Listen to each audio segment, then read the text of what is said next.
BJP बोली, सरकार ने जनता को दिया झटका। 50 यूनिट के ऊपर सरचार्ज, फ्यूल सरचार्ज हम वसूल करेंगे। एक हाथ से राहत देंगे, दूसरे हाथ से जेब काटेंगे। कांग्रेस ने कहा, महंगे कोयले के कारण नियामक आयोग ने लगाया सरचार्ज। कोयले के दामों में बढ़ोतरी होने के कारण नियामक आयोग द्वारा नियमानुसार कानून के तहत सरचार्ज लगाने का निर्णय लिया है। राहत पर बिजली की आफत।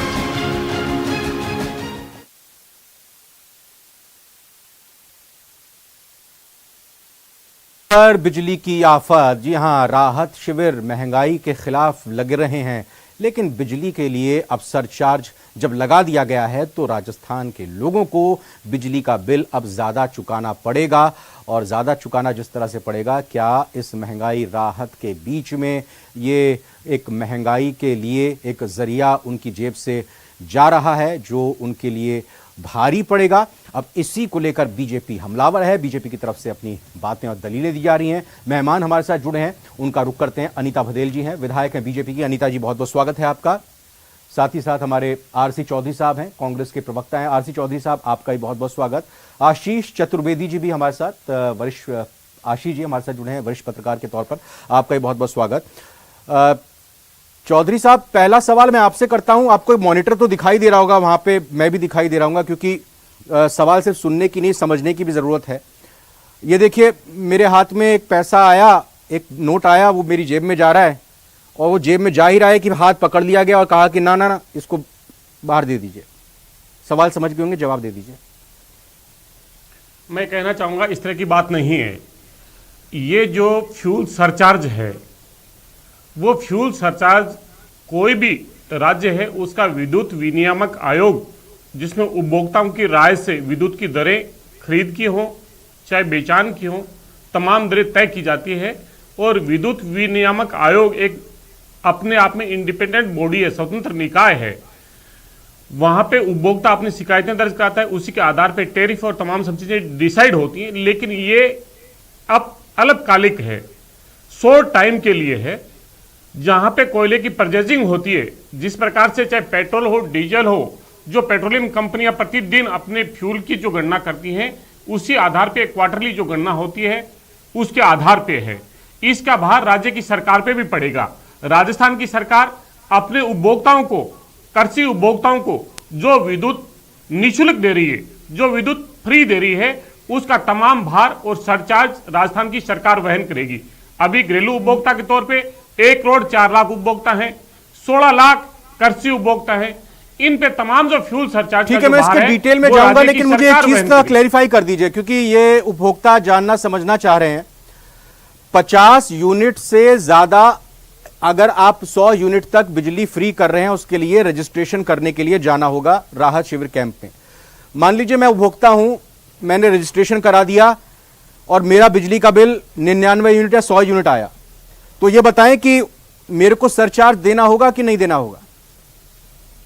देखिए, मैं कहना चाहूंगा कि आपका सिर्फ यही नहीं, यही कई बार जो उपभोक्ताओं के अंदर है, ये हमारे जो विपक्षी दल है, बताइए ना आरसी चौधरी साहब, सीधा सा सवाल है, फिर सीधा सा सवाल है, मुझे देना होगा कि नहीं देना होगा? बिल्कुल निश्चित रूप से 100 यूनिट तक जो रजिस्ट्रेशन कर देगा उसे नहीं देना होगा। अभी 50 यूनिट का था, जब कैंप चल रहे हैं, कैंपों के अंदर जो रजिस्ट्रेशन करा रहे हैं, जिनका रजिस्ट्रेशन हो जाएगा, उसके बाद में उन्हें 100 यूनिट तक कोई भी फ्यूल सरचार्ज देने की जरूरत नहीं होगी।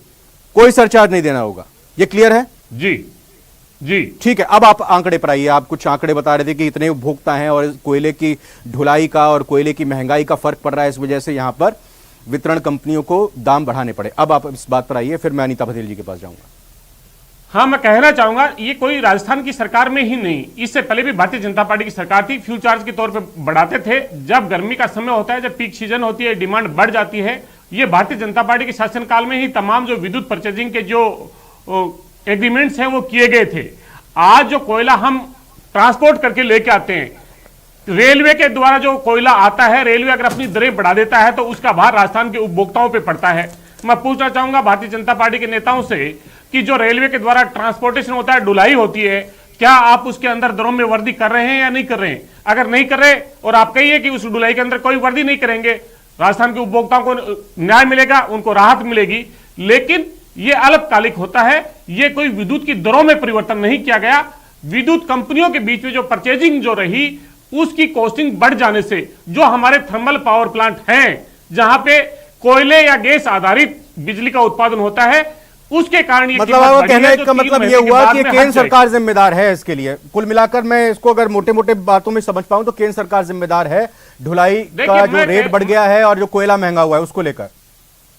सीधा बोल दीजिए ना। निश्चित रूप से अगर ढुलाई की दरें बढ़ेगी तो ढुलाई तो आप जानते हैं कि रेलवे हाँ, की वैगन से होते अरे हैं। सीधा बोलिए आरसी चौधरी जी, आप वहाँ पे कांग्रेस डीजल में है, का भाव बीजेपी बढ़ेगा, के लिए अगर बढ़ेगा, बोलना है, उनकी सरकार है तो सीधा खुल के बोलिए ना। अनीता भदेल जी, आप जवाब दीजिए इसका। उन्होंने तो थोड़ा सा संकोच करते हुए सवाल उठाया है और बताया महंगाई का कारण बिजली को लेकर सरचार्ज क्यों लगाना पड़ा। आप जरा बताइए कि आप भी संभलते हुए बताएंगी बात या फिर खुलकर बोलेंगी। वैसे भी आप उत्कृष्ट विधायक के तौर पर राजस्थान में अपनी बातों को रखने के लिए जानी मानी जाती हैं। बोलने दीजिए। मैं पीपी चौधरी जी से पूछना चाहती हूँ, पहली बात तो आप ये कह रहे हैं कि ये अस्थायी है ना। मुझे बताइए, 4 महीने के लिए, 3 महीने के लिए आपने 11 बार, पिछले 3 सालों में 11 बार सरचार्ज लगाया है। और तारीख ध्यान नहीं है तो मैं बता देती हूँ आपको तारीख, कौन कौन सी तारीखों को लगाया है। आपने अप्रैल से लेकर के जून के बीच में लगाया है अजमेर डिस्कॉम, जयपुर डिस्कॉम और जोधपुर डिस्कॉम, है ना। इसी तरह से 3 महीने का आपने 11 बार सरचार्ज लगाया है।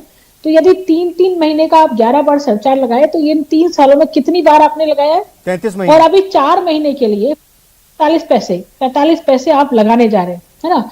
दूसरी बात मैं भी पूछना चाहती हूँ कि आप हर चीज के लिए केंद्र सरकार को जिम्मेदार ठहराते हैं। आप कह रहे हैं कि 100 यूनिट का रजिस्ट्रेशन करा देंगे तो उसको मिलेगा नहीं, जबकि ऑर्डर ये है, जो नियामक कंपनी के ऑर्डर है वो ये है कि 50 यूनिट तक ही आपको नहीं दे रहा है और एग्रीकल्चर के उपभोक्ताओं को नहीं दे रहा। 50 यूनिट से जैसे ही ज्यादा यूनिट हो जाएगा तो आपको देना है। राजस्थान में सबसे ज्यादा महंगी बिजली है, तो क्या रेलवे राजस्थान को ही ढुलाई करता है कोयला? क्या मध्य प्रदेश को नहीं करता, उड़ीसा को नहीं करता, पंजाब को नहीं करता, बाकी के स्टेट को नहीं करता है क्या? बाकी के स्टेट को भी करता है। पर मैं रविंदर जी बताना चाहूंगी, अनीता जी, आर यू श्योर कि राजस्थान में सबसे महंगी बिजली है? दावे के साथ आप कह सकती हैं ये? बिल्कुल, राजस्थान में सबसे महंगी बिजली है। आप कमर्शियल बिजली उठा के देख लीजिए ना, औद्योगिक बिजली उठा के देख लीजिए, सबसे ज्यादा महंगी बिजली यदि है। डोमेस्टिक इलेक्ट्रिसिटी की बात करूं अगर, और डोमेस्टिक के भी सरचार्ज, इन्होंने जिस तरह से सरचार्ज बढ़ाया है, उस सरचार्ज से मैं बताना चाहूंगी आपको, प्रति उपभोक्ता जो आप बता रहे हैं ना 1,24,00,000 डोमेस्टिक उपभोक्ता है, उन प्रति उपभोक्ताओं को 3 वर्ष में 3,749 रुपए अतिरिक्त खर्च करने पड़े। ये प्रति उपभोक्ता की बात कर रही हूं मैं। और आप ये कह रहे हैं हमने बिजली के दाम नहीं बढ़ाए, कोई बात नहीं बढ़ाए, पर आपने फ्यूल चार्ज, काम को एक तरफ से पकड़ो या दूसरी तरफ से पकड़ो, आप महंगाई तो बढ़ा ही रहे, आप कीमत तो वसूल ही रहे। और फिर विद्युत विनियामक आयोग की बात आपने बात करी है। विद्युत विनियामक आयोग आपने तय किया है ना उसके अंदर कि यदि आप महंगा कोयला देंगे कंपनियों को तो विद्युत विनियामक आयोग ऑलरेडी बढ़ाएगा। तो आप महंगा कोयला क्यों दे रहे हैं? आप ये कह रहे थे, सरकार का पहला बजट भाषण उठा के देख लीजिए और तीसरा बजट भाषण उठा कर देख लीजिए, आप ये कह रहे हैं हम बिजली के क्षेत्र में सरप्लस हो गए, हमको बिजली बाहर से खरीदनी नहीं पड़ रही है। लेकिन हर साल गर्मी में आप बिजली बाहर से खरीदते हैं और महंगी बिजली खरीदते हैं। जहां 4 रुपए प्रति यूनिट बिजली बिल मिलती है, वहां आप 17 रुपए तक महंगी बिजली खरीद रहे हैं। 17 रुपए पर यूनिट आपने महंगी बिजली खरीदी और उसका भार आपने उपभोक्ताओं पर सरचार्ज के रूप में डाला है। ये कमीशन खोरी है, भ्रष्टाचार है मंत्रियों का। आरसी चौधरी जी, इसका जवाब दीजिए। सबसे ज्यादा महंगी बिजली राजस्थान में है पूरे देश में। आप बिजली बाहर महंगी खरीदते हैं, दावा ये करते हैं कि हम तो स्वावलंबी हो चुके हैं, हमारे पास बिजली का पूरा उत्पादन करने की क्षमता है, ओवर एक्सेस हम बिजली यहां पर बना रहे हैं। तीसरी चीज ये कि कोयला आप महंगा खरीद के यहां अगर यहां पर कंपनीज को बेचेंगे तो फिर वो तो वसूलेगी ना, वो थोड़ी नुकसान में जाएगी। 3 जवाब देने होंगे आप। हाँ, निश्चित रूप रविंद्र जी, मैं जवाब देना चाहूंगा कि किस प्रकार से भारतीय जनता पार्टी की जो नेता है, विधायक है और पूर्ववर्ती सरकार के अंदर ये मंत्री थी, इन्हें ये पता होना चाहिए कि जहां पे कोल का जो ऑपरेटिंग जो सिस्टम है, जो माइनिंग का, उसका एग्रीमेंट अडानी के साथ में इनके शासनकाल के दौरान हुआ था। मैं इनसे पूछना चाहूंगा, आप सुन लीजिए, आप जवाब सुन लीजिए, राजस्थान की जनता को जवाब सुनने दीजिए और साथ साथ तो फिर जवाब दीजिएगा। रविंद्र जी ने मेरे पे जो आपने आरोप लगाए, मैं उनका जवाब दे रहा हूं। आपने जब विद्युत परचेजिंग जब करते हैं तो लॉन्ग टर्म के लिए विद्युत परचेजिंग के एग्रीमेंट करते हैं, 20-20 साल के लिए आपने एग्रीमेंट किए हैं। और आपके दौरान कितनी विद्युत की सप्लाई राजस्थान की सरकार को होगी, ये एग्रीमेंट आपने किए, और आज आप दूसरों को कोस रहे हैं। आपकी सरकार को किसी ने रोका था? आरसी चौधरी साहब, आपकी सरकार को पिछले 4.5 साल में किसी ने रोका कि आपको जो करना है वो करिए? जरूरी थोड़ी है कि ये ऐसी योजना है जिसको आपको लागू ही करना था। रविंद्र, आप जनता के लिए हैं कि बीजेपी के लिए हैं? जनता ने आपको चुना कि बीजेपी ने चुना? रविंद्र जनता की सुनेंगे कि बीजेपी की सुनेंगे? रविंद्र जी, मैं जवाब देना चाहता हूं इस बात का।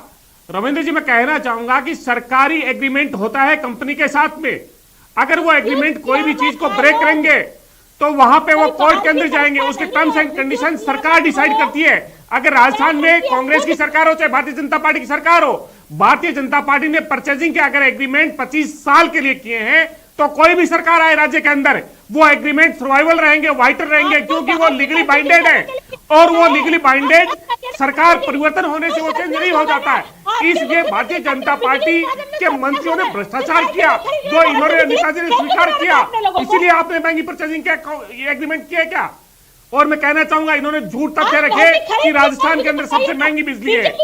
भारतीय जनता पार्टी की डबल इंजन की सरकार जो मॉडल के तौर पे पेश करते हैं गुजरात के अंदर जो अडानी पावर प्लांट के साथ में एग्रीमेंट किया। बिजली बाहर से क्यों खरीद रहे हैं? बिजली दूसरे प्रदेश से क्यों खरीद रहे हैं? महंगी दर पर क्यों खरीद रहे हैं? चौधरी साहब, बिजली बाहर से क्यों खरीदनी पड़ रही है जब आप ये दावा करते हैं कि बिजली हम उत्पादन करने के लिए सक्षम है जितनी खपत है? आप तो कह रहे सरप्लस हो गया है बिजली उत्पादन में, हमको अब और जरूरत नहीं है बिजली को उत्पादन की। आप तो राजस्थान के अंदर जो थर्मल पावर प्लांट्स का निर्माण किया, एक मिनट अनिका, जवाब दे रहे हैं, उसी चीज का जवाब दे रहे हैं। किया ये तमाम जो एग्रीमेंट्स जब कंपनी के साथ में होता है, अगर राज्य की कोई कंपनी किसी दूसरी सरकार के साथ में 10 साल के लिए अगर एग्रीमेंट किया है कि 10 साल तक वो विद्युत की सप्लाई करेंगे और विद्युत बेचेंगे, तो ये लीगल बाइंडेशन है। और ये भारतीय जनता पार्टी के शासनकाल में 20 साल तक का परचेजिंग का एग्रीमेंट किया गया। निश्चित रूप से हमने विद्युत का उत्पादन बढ़ाया, राज्य को सरप्लस स्टेट बनाया। आज हमारे यहाँ पे थर्मल बिजली, आपने जो यहाँ पर आरोप लगाया, आशुतोष जी मैं आपके पास भी आऊंगा। एक मिनट आरसी चौधरी साहब, अब जवाब ले लेता हूं। आज मैं जवाब लूंगा, मेरे को जवाब लेने दिया अनीता जी से। वो पूर्व मंत्री भी रही हैं, विधायक भी हैं। अनीता जी, सब किराया करा धरा बीजेपी की पिछली सरकार का है। अब आप जवाब दीजिए जो सवाल यहाँ पर आरसी चौधरी ने खड़े किए। एग्रीमेंट करा है आपने, अब भुगत रहे हैं यहाँ पर राजस्थान की जनता। जवाब दीजिएगा आरसी चौधरी जी, आप जरा शांति से जवाब सुनिएगा। कोई एग्रीमेंट करा है, झूठ बोल रहे हैं।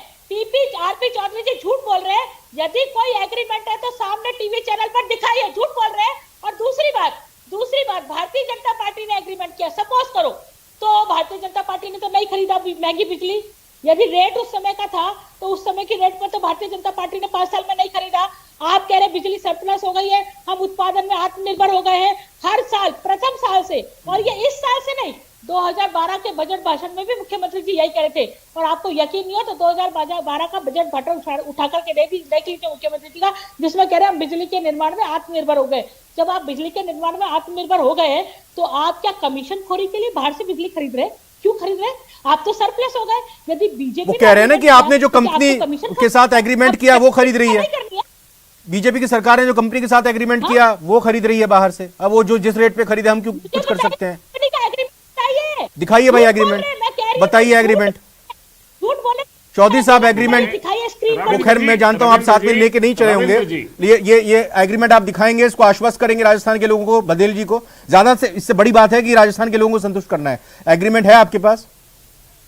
अभी नहीं, बाद में दिखाएंगे। जी, ये कहना चाहूंगा कि ये तो सदन की सदस्य है। अगर एग्रीमेंट नहीं किया तो सदन के अंदर प्रश्न उठाते, विधानसभा के अंदर प्रश्न उठाते। जो भारतीय जनता पार्टी के शासन काल में विद्युत की दरें बढ़ाई, 13 बार जिन्होंने फ्यूल सरचार्ज बढ़ाया, आज वो हमसे कह रहे अगर हमने बार केंद्र की सरकार को लिखने के बाद में हमें टोल का आवंटन किया गया। ठीक है, एक मिनट, अब आप दोनों से मैं गुजारिश करूंगा कि एक बार आप शांत हो जाए। आशुतोष रावत जी से सवाल करूंगा। आशुतोष रावत जी, बतौर उपभोक्ता, एक मिनट बस आरसी चौधरी जी, अनीता बघेल जी, प्लीज गुजारिश है मेरी, प्लीज रिक्वेस्ट है, एक मिनट। आशुतोष रावत जी, बतौर उपभोक्ता मैं चाहूंगा मेरे घर में बिजली 24 घंटे आए और उसका एक रीजनेबल दर मैं बिजली के बिल के तौर पर एक जिम्मेदार नागरिक के तौर पर समय पर बिल को अदा करूं। मुझे बताएं कि जो कहा जा रहा है कि जो कुछ भी हुआ है, जिस कंपनी ने एग्रीमेंट किया उसकी वजह से हुआ है, या फिर जो भी कुछ किया गया है, बिजली विनियामक आयोग की तरफ से किया गया, या 3 जो डिस्ट्रीब्यूशन कंपनीज हैं राजस्थान में, उनकी तरफ से रेट की दरें तय हुई हैं। आप जरा राजस्थान के लोगों को बताइए, वो जानना चाह रहे हैं, क्योंकि हमारी कोशिश थी, हमने मेहमान के तौर पर बुलाया भी था कि एक पूर्व अधिकारी को हम वितरण कंपनी से बुलाएं, लेकिन वो किसी कारण से आ नहीं पाए। आपसे समझना चाहेंगे, आप ये बताएं कि बिजली की दर किस तरह से तय होती है और बिजली के रेट या उस पर लगने वाला सरचार्ज के पीछे क्या कारक होते हैं। आशुतोष रावत जी, देखिए मैं बताती हूँ आपको। आशुतोष जी से मैडम एक मिनट, आशुतोष जी को दे दीजिए जवाब। अच्छा, आशुतोष जी से पूछ लीजिए। रविंद्र जी, राजस्थान में RERC जो ऑर्गेनाइजेशन है, जो राजस्थान ऊर्जा निगम के तहत काम करता है, वो यह तय करता है कि कितनी बिजली का प्रोडक्शन हो रहा है, उसमें क्या कॉस्टिंग आ रही है और सरकार उसको कैसे ग्राहकों तक पहुंचा रही है। कौन तय करता है एक बार? उसके आधार पर राजस्थान ऊर्जा निगम, ठीक है, विकास निगम है, ठीक है, उसके साथ में RERC यह निर्धारित करता है कि कितना बिजली का प्रोडक्शन हुआ, उसमें क्या कॉस्टिंग आई और सरकार ने वो किस कॉस्टिंग पर उपभोक्ताओं को दी। असलियत में मुद्दा इस समय फ्यूल सरचार्ज नहीं है।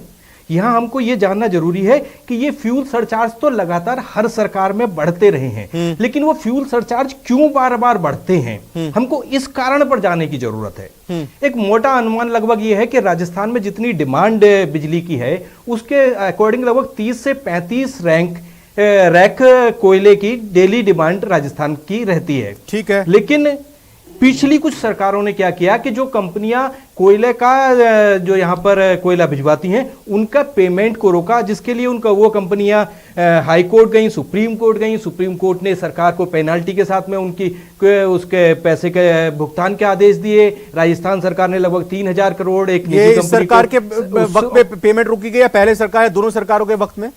देखिए, मैं भारतीय जनता पार्टी और कांग्रेस पर नहीं जाना चाहता हूं। चलिए, दोनों ही सरकारों के समय में होती रही स्थिति है। ये भाजपा और कांग्रेस की बात नहीं है, ये सरकार की अपनी वर्किंग है, ब्यूरोक्रेसी की वर्किंग है। रविंद्र जी, यहाँ हम ये कह सकते हैं जानबूझकर कंपनी जो कंपनियों को पेमेंट करना था, उनको पेमेंट नहीं किया गया, उसकी वजह से उन्होंने कोयले का यहां पर डिस्ट्रीब्यूशन बंद किया। जब डिस्ट्रीब्यूशन बंद हुआ तो सरकार को, जो अभी अनीता बघेल जी ने कहा कि 17 रुपए यूनिट बिजली खरीदनी पड़ी, यह वास्तविकता है कि राजस्थान को 17 रुपए यूनिट की बिजली खरीदनी पड़ी। लेकिन वो बिजली इसलिए खरीदनी पड़ी कि कोयला जो बंद हुआ, सप्लाई जो बंद हुई, उसमें यह भी कारण एक रहा है कि छत्तीसगढ़ से कुछ सप्लाई बाधित हुई, लेकिन सरकार ने कभी वो पब्लिक फोरम में नहीं बताया कि वो सप्लाई बाधित क्यों हुई।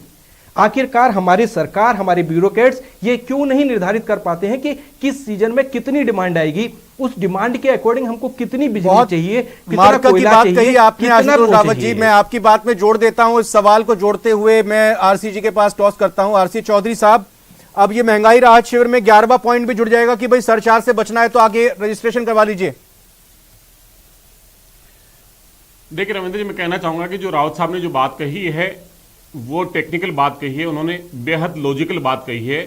जिन कंपनी के साथ में राजस्थान की सरकार ने जो एग्रीमेंट किया, जिस दरों पे कोल सप्लाई होना चाहिए था, उसके बाद में अगर उन्होंने इंपोर्टेड कोल खरीद के और अगर सरकार को सप्लाई किया, जिसमें भाव का जो वेरिएशन आया, उसका जब क्लेम किया गया पूर्ववर्ती सरकार के द्वारा भारतीय जनता पार्टी के शासनकाल के अंदर, तब उन्होंने उस पेमेंट से मना कर दिया गया। महंगाई राहत शिविर में क्या सरचार्ज से बचने का उपाय भी आएगा 11 पॉइंट के तौर पर? मैं ये कहना चाहूंगा कि आप जो तमाम जो दर्शक देख रहे हैं, उनसे एक निवेदन जरूर करना चाहूंगा कि राजस्थान राज्य विद्युत विनियामक जो आयोग है, वो उपभोक्ताओं के आधार पर दरें तय करता है। उपभोक्ता को सजग होना चाहिए और विनियामक आयोग को तमाम बातें कहनी चाहिए। सरकार अपनी तरफ से दरें बढ़ा सकती है। जो फ्यूल सरचार्ज है वो तमाम विनियामक आयोग करता है और ये जो दरें आपका जवाब ये भी लॉजिकल होनी चाहिए। छोटा सा जवाब आपका, इसलिए उपभोक्ता की जागरूकता सरचार्ज सबसे ज्यादा किसी भी तरह का लगता है तो फिर वो विनियामक आयोग लगाता है। दरें घटानी बढ़ानी सरकार के हाथ में है, तो सरकार क्या दरें घटा नहीं सकती? ठीक है, सरचार्ज के बैलेंस सरकार बराबर दरें घटा दे, दे रही है सरकार, लास्ट कमेंट सरकारी भरेगी उसका बिल। चौधरी साहब एक मिनट, जैसे भाई आप किसानों का बिल माफ कर रहे हैं, किसानों से सरचार्ज नहीं ले रहे हैं। सरचार्ज बढ़ाया, लोगों को पता पड़ गया कि सरकार कितनी राहत देना चाहती है जी। सरकार कहलाती है अपने आप को, और फिर नियामक आयोग के सामने घुटने टेकने की बात करी कि जनता जाए, तो जनता ने सरकार को क्यों इसलिए चुना था कि जनता जाए सीधे विनियामक आयोग के पास में, सरकार नहीं जाए। और सरकार ऐसे कुकर्म कुकृत्य कर क्यों रही है कि उसको महंगी बिजली खरीदनी पड़ रही है। बिल्कुल, इसी जवाब के साथ अनीता भदेल जी, आरसी चौधरी जी और साथ ही साथ मैं आपका भी आशुतोष जी बहुत बहुत धन्यवाद करना चाहूंगा। तीनों आप हमारे साथ चर्चा में जुड़े, लेकिन जाहिर तौर पर आम आदमी को मतलब इससे है कि उसके बिजली का बिल अगर बढ़ रहा है तो उसके पीछे जिम्मेदार कौन है, और क्या ये बिजली का बिल बढ़ने के बजाय, कम होने के बजाय जहां तक वो पेमेंट कर रहा है उतना नहीं रह सकता। बहरहाल ये बड़ा सवाल है। प्राइम डिबेट में आज फिलहाल इतना ही।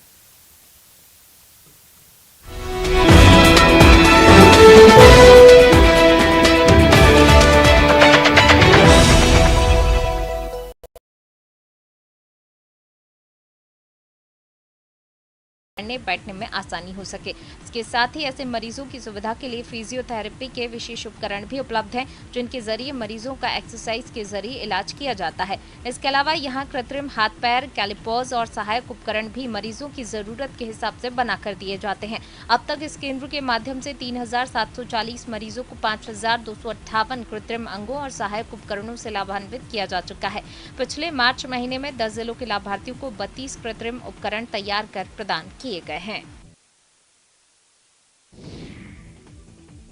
करौली से 60 किलोमीटर दूर करणपुर में इन दिनों श्रद्धा का सैलाब उमड़ा हुआ है।